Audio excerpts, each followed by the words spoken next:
All right, everybody, I am back with one more and hopefully the final update on the whole FBI incident that happened this past week. And there have been a lot of rumors just swirling around Twitter and online, and I wanted to come out and talk about rumor versus fact and talk a little bit about a follow-up conversation I had with the FBI the day after they had made contact with the individual who had made the death threats against my family and had posted my personal pictures online. So first of all, a lot of people were trying to paint this as, I had somebody in my comments say that I created this event, that it was a hoax, and that there were people smarter than him out there trying to debunk everything I said. Well, everything happened the way I said it did, so there's no debunking anything. And anybody who's trying to do that is wasting their time. And it doesn't affect my life at all. What did affect my life was this incident. And the day that the FBI made contact with this individual, they called me up afterwards and told me about what they had run into with this individual. And they gave me his name. I told them I want to know who was doing this to me. I wanted to know if it was somebody that was following me that I see on a regular basis, if it's somebody I actually know. And it turns out I don't know this individual personally. I don't even know what his identity is online, except for what he had started. But I now know who he is and his location. He was just somebody who was disgruntled. And I'll talk more about that when I talk about the follow-up conversation I had the next day. So, first of all, before I talk about what happened, I want to talk about a rumor that was going around because a lot of people were assuming that another YouTuber, and I'm not going to mention this YouTuber because everybody knows who he is, and I'm not ever going to get in beefs with other channels. It's not what I do. I don't care what other channels are doing. But there was one channel in specific here on YouTube that actually had made death threats before and said they were kidding in their video, but they had hoped that a purge could happen one day to kill people like me and all the Snyder fans. And then they said, I'm just saying that fictitiously, which is a death threat. And I think YouTube has since taken that video down, and I know that person has had lots of complaints against them, and none of them came from me. But other people have told me how they have contacted YouTube on behalf of, on behalf of themselves being upset with the videos that were being posted. And so I don't give any credence to those things. I just don't pay attention to them. It's not what I do. But when I talked with the FBI the first time, they had to get some details because it just so happens that when all this went down, I overtook that YouTube's channel as far as subs go. And I did it in about half the time they took to get to where they're at now. It took them twice as long to get to where they're at, and they've lost a lot of subs, and a lot of those people have come to my channel. And the person who had made the death threats was actually following that individual. The FBI saw this, and when I put in the cyber report, they wanted to know what individuals had been doing harassment. And there were basically 3 individuals. Well, at the time, it seemed like there were 4. It was a person who called me and left texts. There's another guy, that Chris Lahart guy. He had been doing that, and I pretty much blocked him everywhere. There's the threats made from this other channel. And then there was the Hero Wonder. So the Hero Wonder and the call and the text messages was the same person. The FBI told me that immediately on the first phone call. They wanted to know. They had the stuff that I put in the report about the online stuff, but they didn't have the stuff from the report from my police department, and they wanted to know what the number was and what the texts were, and they immediately told me that's the same person, so they knew where he was at that moment. And so they actually had to do an investigation on these individuals that had made these comments. They have to make sure when they do their investigation that nothing overlaps or that there was nobody telling somebody to do something, that sort of a thing. And so I had to list it, and they have to look into it. They have to. And so just so everybody knows, yes, that individual was looked at, but no, there was no connection at all. This person that did this to me is on their own. They did this of their own accord, not being directed by anybody or being told to do so, okay? So it was just a one-off disgruntled individual. They called me the following day after the incident happened, and they said, before we close this out, we would be remiss if we didn't tell you that you had another option, that I had the option of doing an order of protection against this individual. And that's something I still am going to look into. I need to still call my police department back to fill them in on what happened and also to find out about the order of protection. I just don't want that individual getting my personal address, stuff like that. And if that happens, I'm not going to do the order of protection. I'm just going to let it go for the time being. Now, some people said I should have never told my kids, and just so you know, I didn't tell my kids. We do have the Ring app. My kids actually heard when the police officer came in and I was giving my initial report that first night that they were all listening, and they all have the app so they can see who's at the door, and they all were listening in on the conversation. Even my daughter, who's not even here in the state, was watching and wondering what was going on. So everybody was listening in, and they all found out. It's not that I told them. So anybody who's upset that I told my kids that somebody made death threats against the family, I didn't tell them. They heard when I was talking to the police officer. So I didn't have any control over that, okay? So when they called back, I said, I'm glad you guys called back because I wanted to get some more information on this individual, like how old was he and what was his mental capacity. And they immediately told me that this guy looked like he was in his my questioning was he a teenager? Was he a young adult?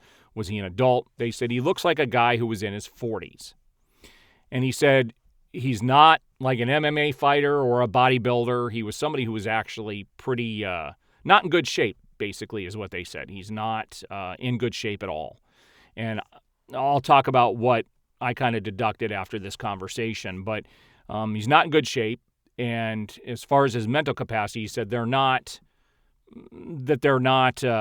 psychologists, but from what he saw, the guy wasn't kind of all there. And not because the guy was like psycho or anything like that, but just because because of his physical ailments, that he's not living a very good life, let's put it that way. And so that made it a little easier to just sit back and say, okay, I'm not going to do anything to ruin this guy. I mean, he got the crap scared out of him by the FBI and the local police department, several police officers showing up at his door. I think that would scare the snot out of anybody, and now he's on their radar. And so if anything else happens, he's going to get picked up and prosecuted. And so I figured that's probably enough. That's all going to depend on what happens when I talk with my police officer. And so it was an interesting situation. And we also talked about online privacy and stuff like that. And I have since paid for a service to kind of scrub my personal information online so that it's not readily available through third parties, because the FBI told me, unfortunately, you can't hide your information simply because, number one, I have a business, and number two, when you sign up for an app like Little Caesars, you're allowing them to sell your information to third parties. It's just a part of the terms of service. And that the only way to stop that is to actually pay a service to kind of scrub your information online, which I'm in the process of doing currently. And so I'm going to be doing a video on the steps that I took and the things that I learned online through this whole situation, because, running a business, a voiceover business, and then doing this on the side has brought a lot more attention than I've ever had in the past. And I want to make sure it's the right attention. And again, I tell people, if you are triggered by my videos and you get upset about the content that I'm talking about when it comes to movies and TV shows, it's best not to watch. Stop the video, stop following me, don't pay attention to what I'm doing. Because nobody deserves to go through what I went through just because I have an opinion about movies and TV shows. Nobody should. And luckily, there are things in place for people to get help. I didn't just sit back when death threats were made against my family and just let it go. Some people were like, you should just let it go. I couldn't.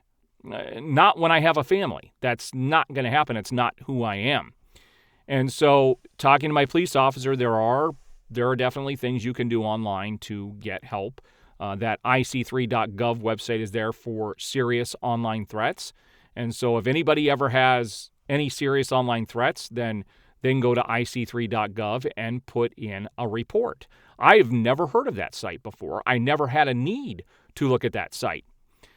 They had this whole thing wrapped up within 48 hours. The initial investigation was done within 24 hours. But then they closed it out about 20 hours or 40 hours after I had started the whole thing. And people were trying to say the FBI doesn't work that fast. Well, I hate to tell you, but you haven't had to work with the FBI is my guess, ever. And I did. And they sure did get it done that fast. And I was surprised as anybody. I even thanked them. I did a public post on Twitter the other day to thank them for being so quick on that. But I hope to never have to be in another situation like that again.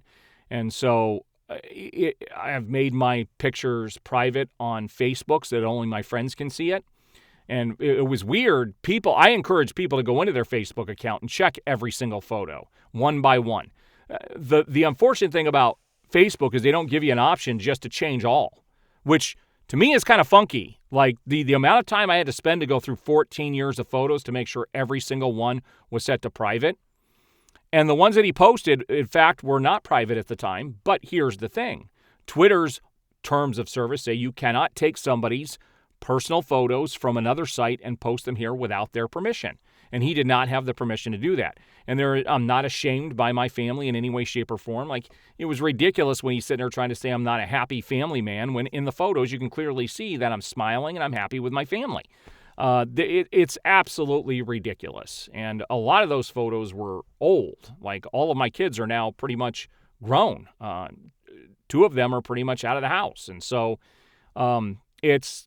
it was just a shame that this person had to take the time to do this. And what we kind of deducted after this conversation was that this person is probably on disability, doesn't have to work, doesn't have a job, and they've got nothing else better to do.